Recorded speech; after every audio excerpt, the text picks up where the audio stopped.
বন্ধুরা, তোমাদের একটা কথা বলি, দেখো কথাটা হয়তো খারাপ লাগবে, হয়তো অনেকে খারাপ মনেও করবা, যেটা সত্যি কথা সেটাই কিন্তু আমি ভিডিওতে তুলে ধরি। দেখো দেখো অনেকেই বিয়ের পরে অনেকে ধন খেসে। হ্যাঁ, দেখো এর কারণটা আছে কি, দেখো ধন খেসার অনেক কারণ আছে। দেখো যদি তার কপালে খারাপ বউ জুটে যায়, হ্যাঁ, ব্যাপারটা বুঝবে কিন্তু, যে খারাপ বউ জুটে যায় তার অবস্থা কিন্তু খুবই খারাপ। কারণ দেখো সেই বউ, অবশ্যই বুঝতে পারছো, পরকীয়ায় যদি জড়িত থাকে তার অবস্থা কিন্তু টাইট করে দেবে। হ্যাঁ, কিংবা সেই স্বামী হয়তো দেখা গেলো ইনকাম অবস্থা খুবই খারাপ, খুবই খারাপ।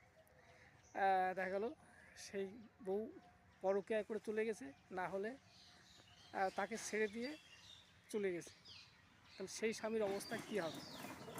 অবস্থা খুবই খারাপ হবে। তাহলে সে, তার তো শরীরে একটা চাহিদা আছে, তাই না?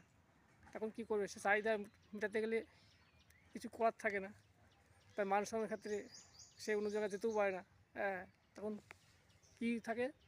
তখন তাকে ধন খেসতে হয়, বুঝলো তো? এটাই হচ্ছে বাস্তব কথা।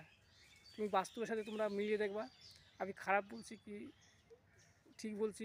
অবশ্যই তোমরা এটা দেখবে, কিছু মনে করো না, যা সত্যি কথা সে তুলে ধরলাম। ডোন্ট মাইন্ড, ভিডিওটা শেয়ার করো এবং ভালো লাগলে লাইক করো, না ভালো লাগলে ডিসলাইক করো। ঠিক আছে, আমি এখানে রাখছি।